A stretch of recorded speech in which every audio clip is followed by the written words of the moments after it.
Administrator بلدیہ شرقی رحمت اللہ شیخ کی تعیناتی کو ایک شہری نے چیلنج کر دیا۔ ان کا کہنا تھا کہ نیب زدگان کا فیصلہ آ چکا ہے، لیکن سندھ حکومت نے رحمت اللہ شیخ کو باقاعدہ ایڈمنسٹریٹر بلدیہ شرقی تعینات کر کے توہین عدالت کی ہے۔ تاہم یہ فیصلہ تو عدالت کرے گی۔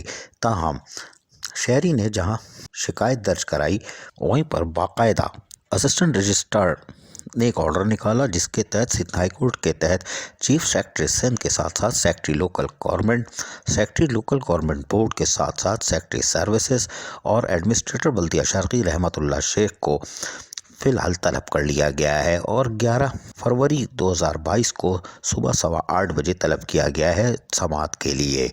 واضح رہے کہ نیب زدگان کے لیے واضح فیصلہ آنے کے باوجود سندھ حکومت نہ تو فیصلے پر عمل درآمد کر پائی ہے، بلکہ نیب زدگان افسران کو تعینات کرنے پر فقریہ پیشکش کے ساتھ آرڈر بھی جاری کر رہی ہے، اور حیران کن طور پر اس وقت بھی نیب زدہ افسران تعینات ہیں۔ اسی طرح بلدیہ کورنگی میں واسق ظفر، جن کا 18واں نمبر ہے، وہ ضمانت قبل از گرفتاری کرا چکے ہیں، تاہم وہ بھی پوسٹنگ پر موجود ہیں، اور ماشاء اللہ لیکن عدالتی حکم اور احتساب عدالت کے حکم کے بعد سندھ حکومت کو اس پر عمل درآمد کرنا چاہیے تھا، لیکن ہم بتاتے چلے آ رہے ہیں کہ وزارت بلدیات عدالتی احکامات کی دھجیاں اڑا رہی ہے۔ او پی ایس کی سماعت بھی 15 جنوری کو متوقع ہے، اور اس میں بھی او پی ایس افسران کو ہٹانے کے بجائے ان کی تعیناتی کو یقینی بنایا جا رہا ہے، اور یقینی طور پر وکلا بھی پریشان ہے کہ سندھ خصوصاً وزارت بلدیات کیا کام کر رہی ہے۔ عدالت حکم دیتی ہے، لیکن افسران کو تعینات کر دیا جاتا ہے۔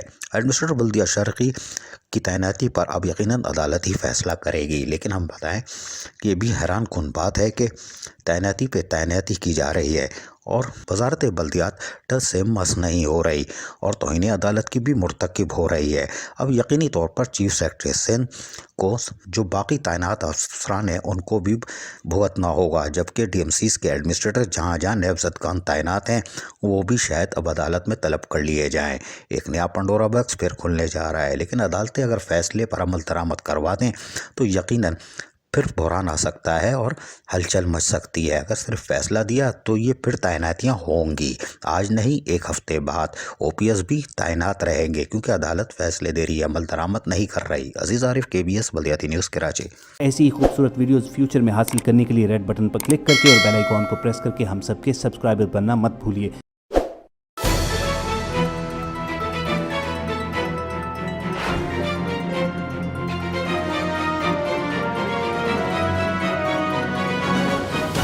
KBS بلدیات news.